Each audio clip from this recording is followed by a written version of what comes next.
जय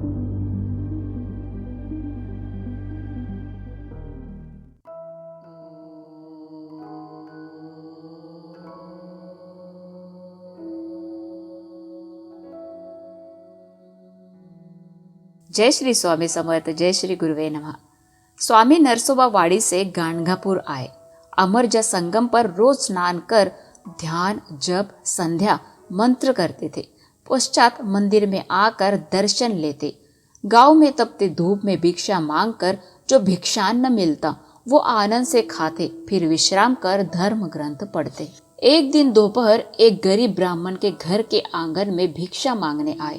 अल्लाह निरंजन ऐसे आवाज लगाई।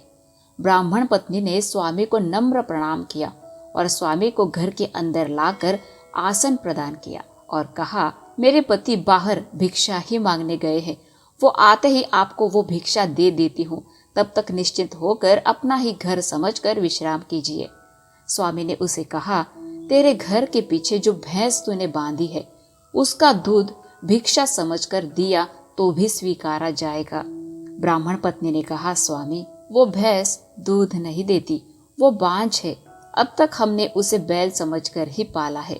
कोई उसके पीठ से सामान लेकर जाएगा तो ही पैसे दे देता है, बस उतने ही पैसे उसके द्वारा हमें मिल जाते हैं, पर उसने दूध कभी दिया ही नहीं।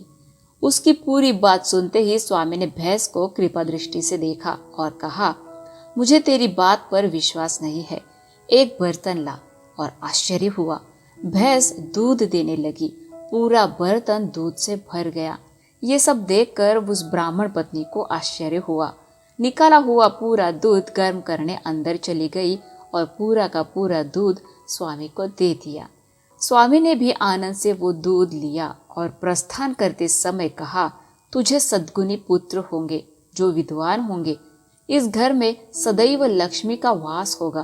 तेरे बच्चों का संसार भी सुख से चलेगा। इतना कहकर चले गए। ब्राह्मण आया। पत्नी ने सारा वृत्तांत ब्राह्मण से कहा। वो दोनों पति पत्नी तत्काल स्वामी दर्शन हेतु संगम पर गए। स्वामी को प्रणाम कर विधिवत पूजा की। स्वामी को मिलने जाते समय बड़ा बर्तन दूध का भर कर ले गए। स्वामी ने भी आनंद से स्वीकार किया।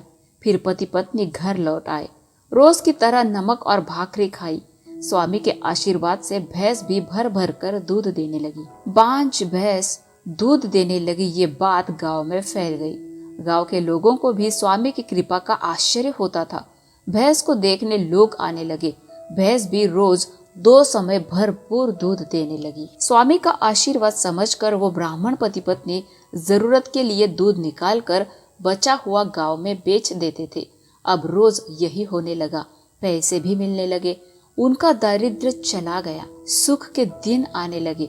इसके पीछे स्वामी की कृपा ही है। ये साक्षात्कार दंपति को बार बार आने लगा। स्वामी के दर्शन को भी दूर दूर से लोग आने लगे। उनके समस्या क्षण में दूर करते थे। गाणगापुर में लोगों की स्वामी भक्ति बढ़ने लगी। स्वामी को जो भक्त प्रसाद रूप में फल लाते थे उसमें से एक प्रेम भाव से अपने लिए रख कर बाकी सब अपने भक्तों में बांट देते थे। यही दिन क्रम रोज चलने लगा। ऐसी है स्वामी की कृपा और भक्तों के संकट को क्षण में दूर करने वाले स्वामी की लीला। पर इन सब के लिए चाहिए संपूर्ण शरणागति और विश्वास। 22वां अध्याय समाप्त। जय श्री गुरुवे नमः। जय श्री स्वामी समर्थ। धन्यवाद।